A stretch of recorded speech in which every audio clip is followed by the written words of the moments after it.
lugar. Vamos a arrancar, si sigue sumando gente, perdón.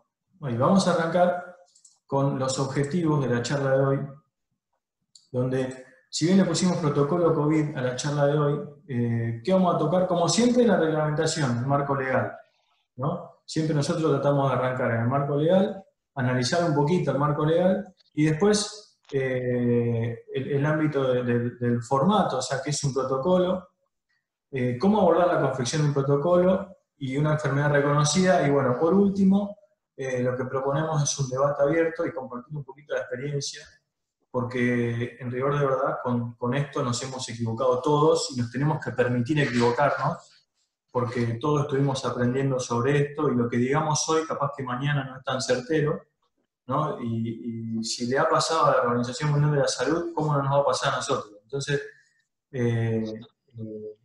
desde ese lugar también que queremos compartir a nivel federal, porque también consideramos esto con Pablo, ¿no? Que tenemos un universo muy lindo que es compartir, y compartir experiencias con gente, como vimos, de Río Negro, del norte también, de todos los lugares. Entonces, la última parte va a ser de compartir. Yo tengo algunos datos que tenemos con Pablo para compartirle de un centro particular, que es como el epicentro, digamos, en este momento, que es una clínica de salud, y ese como conclusión y compartir un poco la experiencia que estamos teniendo.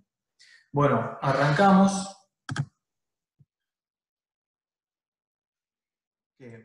La reglamentación pandemia, tenemos que arrancar con el decreto 297, que es el aislamiento social preventivo obligatorio, donde ahí ya el Ministerio de Salud empieza a emitir normas respecto a la bioseguridad, y esas normas, protocolos, recomendaciones, ya son de la Organización Mundial de la Salud, y que van como creciendo y decreciendo a medida que, bueno, todos sabemos que la Organización Mundial de la Salud ha ido cambiando también de criterio profesional basado en la experiencia y en la argumentación, calculo que técnica, ¿sí?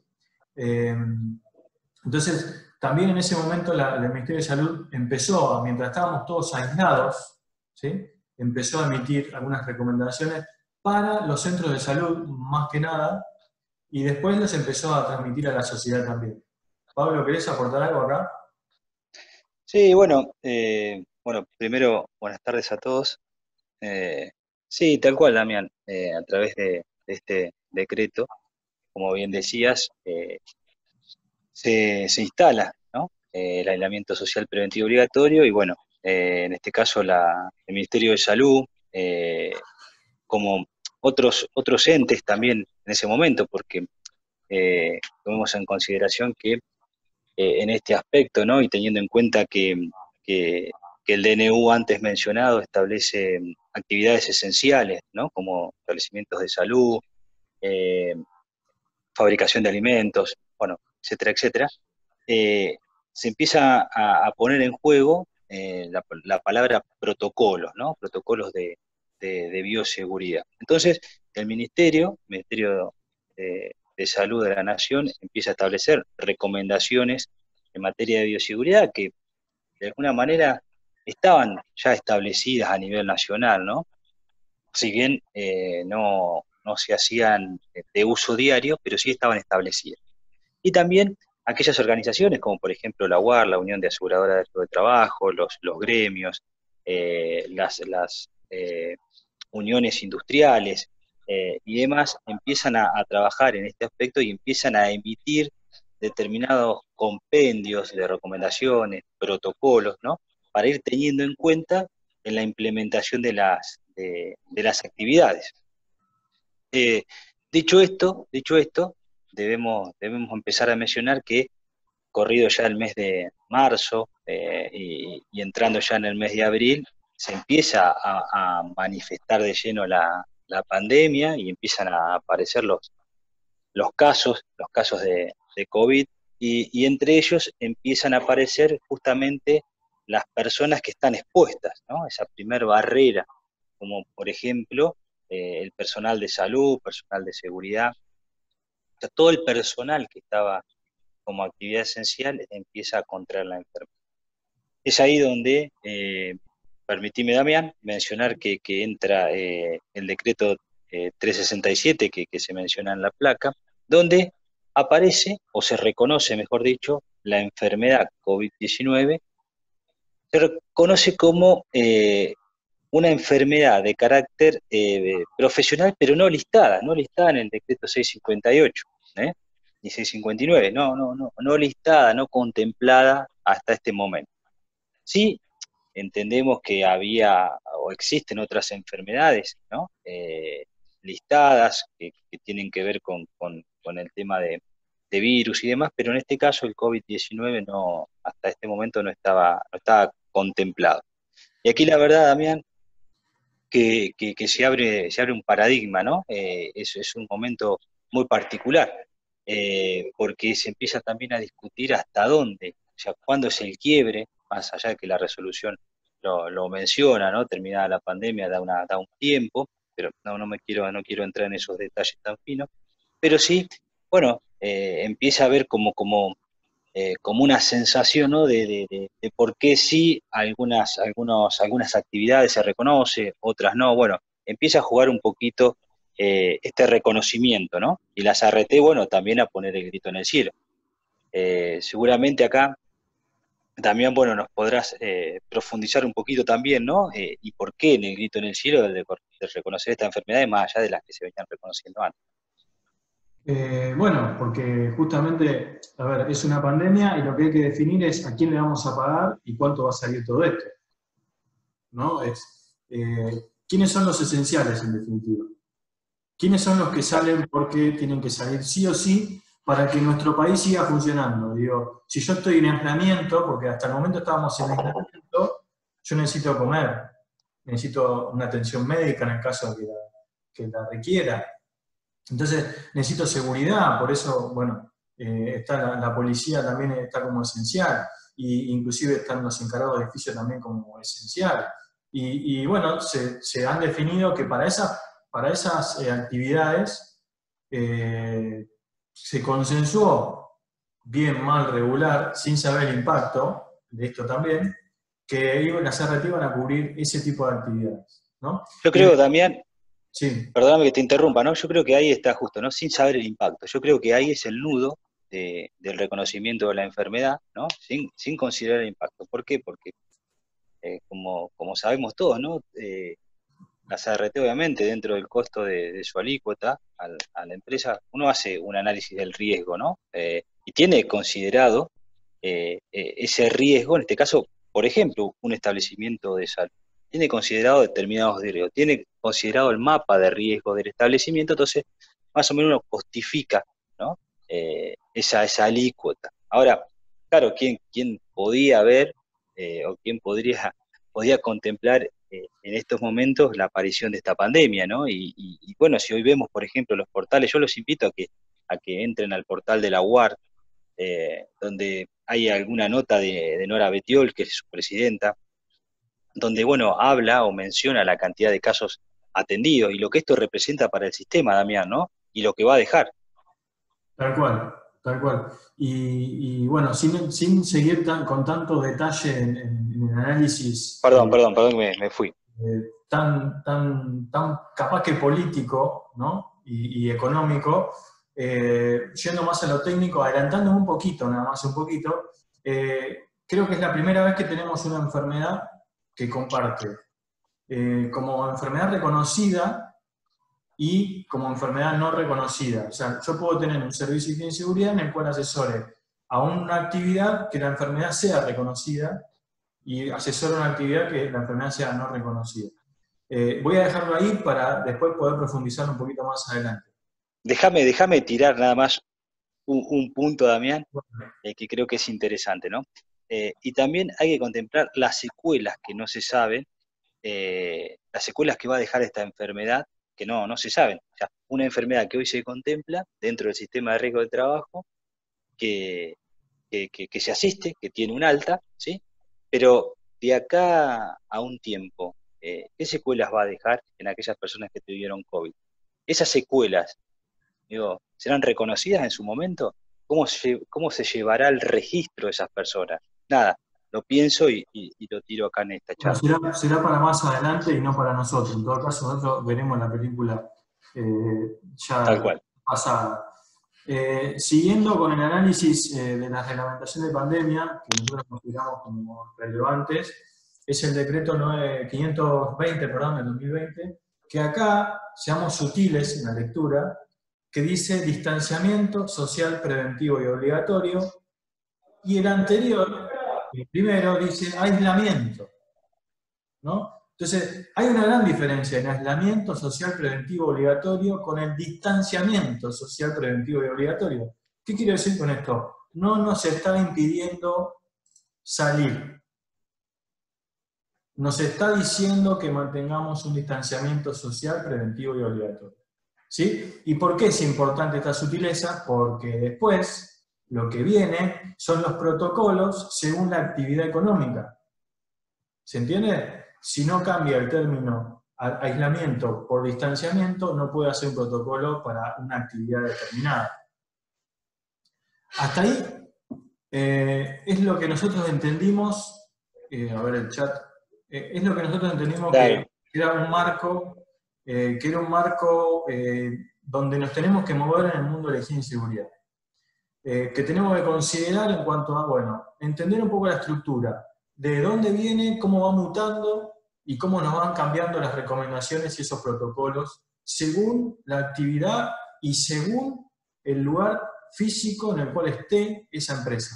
¿Sí? A ver, además del decreto solo cura hasta 60 días de la finalización del ASPO y no... Claro, ahí Damián, en la consulta que hace esta persona, No, eh, Laura. Laura, claro, Laura, tal cual. A ver, y eso es lo que hoy está en discusión también, ¿no? Porque la disparidad de las situaciones en las diferentes provincias, localidades y demás, donde algunas se encuentran en aislamiento, otras se encuentran en distanciamiento. Entonces, ahí es donde algunas ART, donde tienen mayor concentración y demás, se encuentran, bueno, con problemas de asistencia, ¿no? Eh, pero sí, tal cual, es tal cual como mencionás. Bien. A ver. Exacto, Nicolás, tal Sí. cual. Hay que continuar con los protocolos correspondientes. Bien. Bueno, continuamos y ahora ya nos metemos en cómo abordamos un protocolo. Y la realidad es que primero arrancamos por la definición de protocolo, porque no Claro. podemos avanzar con algo y darlo por hecho que todos conocemos o entendemos que es un protocolo. Situación, Damián, que déjame Sí. comentar esto, ¿no? Digo, hasta antes que apareciera la pandemia, digo, ya no teníamos protocolo, ¿no? Sí teníamos, bueno, ahora vamos a ver la definición, normas, procedimientos, pero protocolos como la definición ahora que va a citar también, creo que como profesionales en higiene y seguridad no muchos manejarían, ¿no? ¿Querés avanzar vos, Pablo, y le decís la diferencia entre uno y Dale, otro? dale. Bueno, Dale. ahí lo podemos ver en el slide, ¿no? Protocolo puede ser un documento o una narrativa que establece cómo se debe actuar en ciertos procedimientos. ¿Sí? O sea que un protocolo contiene varios procedimientos. En cambio, el procedimiento es un conjunto de acciones. ¿Qué quiero decir con esto? Bueno, el protocolo que yo voy a establecer, un protocolo de bioseguridad que voy a establecer, va a estar armado, ¿sí? Va a estar armado, va a estar concatenado con varios procedimientos. Por ejemplo, el procedimiento de lavado de manos, por ejemplo, el procedimiento de colocación y retiro de elementos de protección personal, por ejemplo, de personal de enfermería, ¿sí? O sea, hay que saber o tener en cuenta bien en claro esto. Un protocolo no es lo mismo que un procedimiento. El procedimiento es algo establecido, ¿sí? Son acciones establecidas para una actividad. En cambio, el protocolo desarrolla todas las actividades, ¿sí? Las contempla todas juntas y se nutre de todos esos procedimientos que fueron o que estaban elaborados en determinado establecimiento. Seguramente esos establecimientos no contarían con los procedimientos establecidos como lo pide, por ejemplo, la OMS o como lo pide el Ministerio de Salud de la Nación en sus recomendaciones. Pero bueno, sí entender que el protocolo, ¿sí? Nada tiene que ver con un procedimiento. Sí tiene que ver con la conexión de esos procedimientos. No sé si me explico. No sé si queda claro el concepto. Luis levantó la mano. Sí, Luis.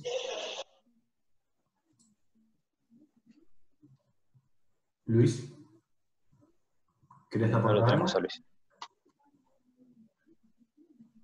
Bueno. A ver, hoy en algún momento, Hola, sí, Hola. Luis. Hola, hola, Luis. hola, ¿qué tal? Disculpa, no veo el micrófono. No pasa nada. Mira, soy de la provincia de Salta, soy personal policial y bueno, vamos hablando de protocolo, interesa hablar debido a que la policía de provincia no hay protocolo COVID para la fuerza de seguridad. Sí hay posiciones que sacan el Departamento de Salud, pero no hay protocolo conforme al área administrativa y operativa que tiene la policía. Eh, a mi entender, realizó un protocolo para presentar ante la superioridad por la cantidad de fallecidos, compañeros que tenemos nosotros en la provincia. ¿Sí? Ya todos los días fallece un personal policial por COVID y tal vez las RT no están haciendo cargo el personal policial se está asistiendo con la obra social, que tampoco da abasto. Claro, sí, perdón, Luis. Vos sabés que sí, yo también escucho, se me dificultó muchísimo tratar de escuchar porque se corta todo, no pude comprender el relato, perdón, Luis. Yo sin ánimo de traducirlo entiendo que la policía está trabajando en un protocolo que sí lo tiene para el administrativo, pero no para la gente de calle, ¿no? Es Ah, lo ok. que bien entrecortado y que tiene muchos problemas la CRT en reconocer esas enfermedades y darle el tratamiento, que están cayendo en la obra social y que entiendo, por lo que leo en las noticias, que sí, está saturada esa provincia, ¿no? Esa ciudad, por la cantidad de casos. Bueno, no sé, no quiero traducir a Luis, pero es lo que entendí por lo menos. Sí, hola, Sí, Luis, te escuchamos. no hay un protocolo establecido, hay únicamente disposiciones internas del Departamento de Salud, pero no hay un protocolo establecido para tareas Hola, Luis. policiales, administrativas, operativas. Ok, ok. Gracias por Bueno, la... ahí hay evidentemente una gran falencia, ¿no? Porque el primer contacto, el contacto estrecho, tiene obviamente la policía de calle, ¿no? No tanto así el administrativo, que puede llegar a tener algún tipo de barrera física un poco más establecida.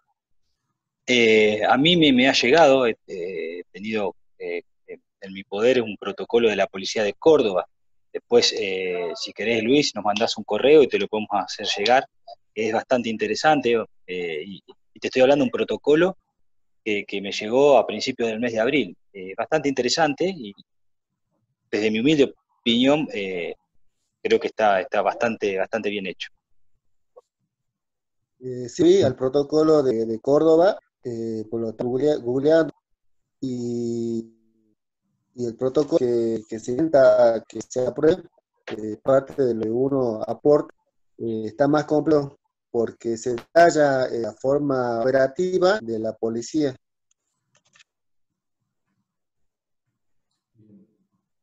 Ok. Sí, no, yo escucho muy cortado, no. Entiendo que te llegó el procedimiento, me parece, por lo que mencionabas, Protocolo. y el protocolo, pero no, se me corta, no escucho bien. Perdón. Bueno, continuamos, Pablo. Dale. Bueno, Bueno, suponiendo... ¿cómo? Sí, Bueno, sí, Pablo, Damián. sigo. No, No, bueno, a ver, teniendo en cuenta todo lo que se había mencionado, ¿no? En cuanto a la normativa y en cuanto también a diferenciar un protocolo de un procedimiento, la pregunta es cómo abordamos entonces un protocolo, ¿eh? ¿Cómo lo abordamos? Y los aspectos que debemos tener en cuenta, marcados de alguna manera así rápidamente, primero tener en cuenta el territorio, el lugar, y en esto lo que mencionamos con Damián es analizar la normativa, las disposiciones del lugar, si hay ordenanzas municipales que atañen la actividad, tener en cuenta la actividad, es importantísimo conocer la actividad. Y en esto digo, no solo de conocer la actividad, sino que llegarme al lugar, ver cómo se realiza la actividad. Hay muchos profesionales de higiene y seguridad hoy por hoy que le llegan, por ejemplo, en la provincia de Buenos Aires, porque hay una reglamentación que cita que se debe disponer del protocolo y demás, ¿no? Y que tiene que estar también rubricado por un profesional de higiene y seguridad. Le llega la posibilidad de hacer un protocolo, pero no han llegado nunca o no han tenido la posibilidad de ir hasta el establecimiento. Entonces realizan un protocolo desde un escritorio. Y la verdad que realizar un protocolo desde un escritorio es muy difícil. Sí, uno puede tener toda la normativa, puede tener todos los procedimientos que establece la Organización Mundial de la Salud o el Ministerio de Salud en este caso, pero también uno tiene que ver el lugar, ¿sí? Cómo el lugar se adapta a esas recomendaciones internacionales o nacionales, cómo las adapta y qué es lo que va a implementar. Entonces, el protocolo debe ser un documento eh, que no debe ser estático, que debe ser dinámico, porque este virus lo que ha demostrado es que es dinámico, con lo cual debemos ir modificando nuestro protocolo con las medidas que vamos a adoptar. Y también debe ser un documento que tenga su raíz en el establecimiento propio, ¿sí? Entonces, tengo que ir tengo que armar su estructura teniendo en cuenta, conociendo cada rincón del establecimiento y cómo son sus actividades. Otro punto importante es que el protocolo uno lo debe pensar en primera persona, ¿sí? O sea, desde que la persona sale desde su casa, desde que el trabajador sale de su casa, hasta que la persona vuelve. O sea, el protocolo debe contemplar todo ese recorrido. Si bien hay una responsabilidad marcada del trabajador, ¿no? Desde sus medidas de seguridad, sus medidas de higiene, desde la salida de su domicilio hasta que llega a la empresa y luego desde la empresa a domicilio, pero yo también lo tengo que contemplar. Y dentro, una vez luego que está dentro de la empresa, bueno, la pregunta es, ¿cómo lo voy a recibir? ¿Cómo la empresa lo va a recibir a esa persona? ¿Cuáles son las medidas de sanidad, las medidas de seguridad que va a aplicar la empresa? ¿Va a aplicar una cabina sanitizante con las famosas sales estas de patrimonio? ¿Se va a aplicar algún tipo de solución, puede ser jabonosa o con alcohol reducido? Bueno, ¿cuáles van a ser las herramientas, cuáles van a ser los elementos, ¿sí? Como primer barrera previo al ingreso del establecimiento? Luego, recorrer toda la actividad de la persona, ¿sí? Y en este caso, acá tenemos, en una industria, por ejemplo, tenemos, bueno, diferentes actividades, no solo de la persona que ingresa y se sienta en un establecimiento, en un puesto administrativo, sino aquella persona que, por ejemplo, trabaja en un depósito donde va a recorrer diferentes lugares. Bueno, ahí vamos a tener que empezar a trabajar de cómo primero hacemos que ese recorrido sea más acotado, cuáles van a ser las herramientas de seguridad que vamos a disponer, cuál va a ser el kit de sanitización que vamos a entregar, cuáles van a ser los elementos de protección personal, cada cuánto vamos a cambiar esos elementos de protección personal. Bueno, todas estas son los elementos que tenemos que tener en cuenta, ¿sí? Si van a entrar personal de terceros, bueno, ¿cómo va a ser el ingreso de ese personal? ¿Cuáles van a ser las medidas de seguridad? ¿Mm? Había una pregunta por ahí, Damián, que no quiero dejarla pasar, que recién apareció por ahí. Luis dice, el profesional de higiene y seguridad es el único que puede firmar un protocolo de COVID y en tal caso, si no está rubricado por el profesional, la ART puede no prestar su cobertura ante un contagio de virus. A ver, Luis, perdón, Damián. Sí. El protocolo, a ver, todo depende de las disposiciones y la normativa que se establezcan. La verdad que a nivel nacional no hay una ley nacional que diga que el protocolo de bioseguridad contra el COVID-19 tiene que estar rubricado por un profesional de higiene y seguridad. Nosotros como profesionales de higiene y seguridad tenemos cierta responsabilidad, ¿sí? Y cierta incumbencia, obviamente. La incumbencia es en el establecimiento de las medidas de seguridad. Ahora bien, hay otras cuestiones que tienen que ver con la dinámica del virus y demás, que tiene que estar un médico laboral, ¿sí? Ni hablar que también tiene que estar rubricado por el empleador, porque es el empleador quien va a disponer de esas medidas de seguridad. Si yo tengo que abordar un protocolo de bioseguridad contra el COVID-19, primeramente, antes de comenzar con todo esto que les comentaba de las medidas de seguridad, desde la salida del trabajador hasta que llega a la planta y de la planta a su casa, previo a esto voy a dejar en claro las responsabilidades de cada uno, ¿sí? ¿Qué responsabilidades que tenemos nosotros como profesionales de seguridad? ¿Qué responsabilidad tiene sobre el protocolo el médico laboral? ¿Qué responsabilidad tiene el empleador?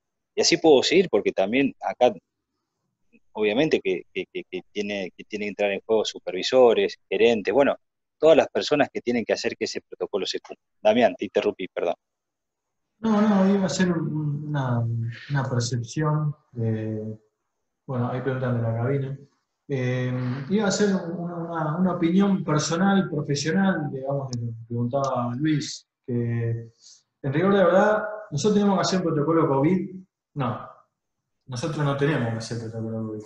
Nosotros lo que tenemos que hacer, que esto es personal, nosotros lo que tenemos que hacer es adecuarnos a lo que la reglamentación territorial al momento de aplicar nuestra profesión, ¿en qué lugar estamos? ¿No es lo mismo estar en Capital Federal que estar en Salta? No. Y no, y es por bueno o por malo, porque son momentos. Por ejemplo, en Salta hoy está más colapsado y hace 4 meses atrás no estaba tan así y estaban más flexibles. Entonces, esto lo que tenemos que pensar y nos tenemos que permitir, que es que tenemos que desaprender para volver a aprender.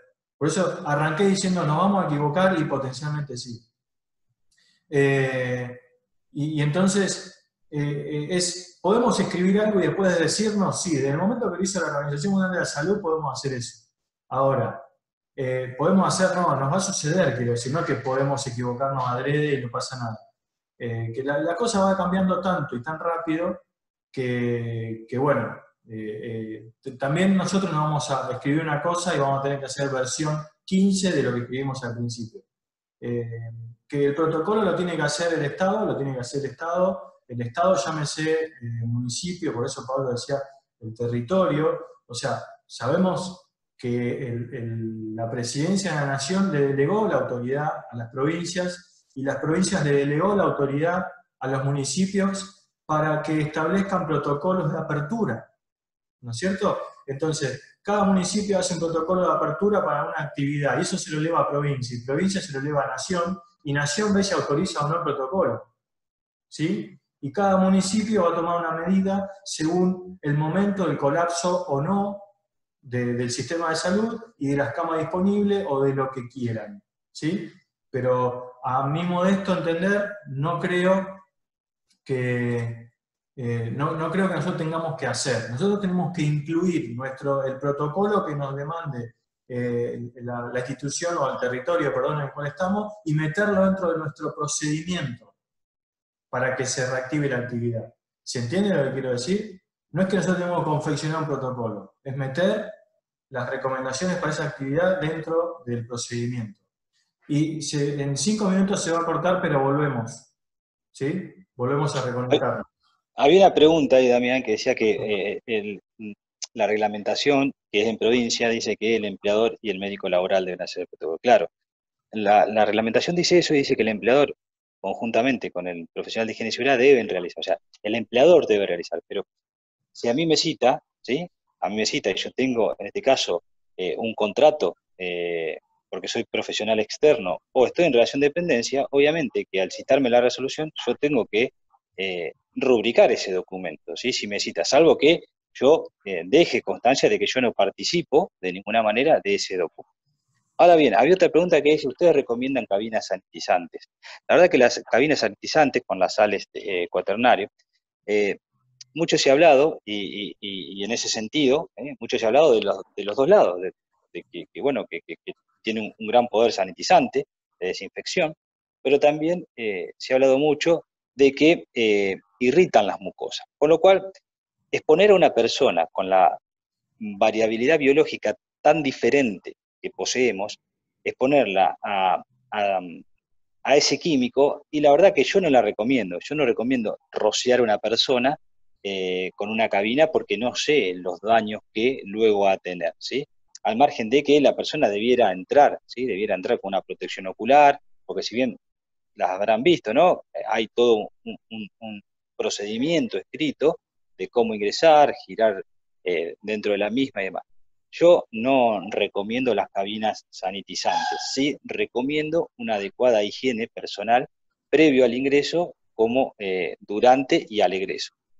Bueno, como esto es una charla abierta, y para que esto se ponga más picante antes de que se corte, no estoy de acuerdo con Pablo. Ok. O sea, a ver, no estoy de acuerdo parcialmente, porque la cabina no está en cuestión. Lo que está en cuestión es con qué se rocía la sustancia con la cual se quiere sanitizar la persona, las prendas de una persona, ¿no? Que, si me permiten, como este tema estaba en parte de comentar un poco las experiencias basadas en cuando arrancamos a hacer los protocolos, nos empezaron a preguntar qué hacemos con las cabinas, qué opinan de las cabinas, qué opinan de la cabina, y si ahora nos reconectamos y hacemos el final de la charla, y en el final de la charla vamos a hablar un poco de esa experiencia de haber trabajado en un centro de internación transitoria y de asesorar a las clínicas, a varias clínicas de acá de la Ciudad de Buenos Aires. Estoy de acuerdo con Pablo, dependiendo de la sustancia, claro, no hay hipoclorito de sodio, lavandina, ningún irritante tóxico a las vías aéreas. Bueno, Pablo, acá Juan Manuel está de tu lado, y empezamos Bien, a hacer... Juan Manuel. Bien, Juan Manuel. Bueno, bienvenidos sean todas las opiniones. Bueno, Sí. vamos a una cosa. Quedan 2 minutos. Corto y nos volvemos a reconectar, ¿sí? Así Perfecto, nos Damián. vamos con la conclusión y nos quedamos en medio. Perfecto. ¿Sí? Vamos. Vamos.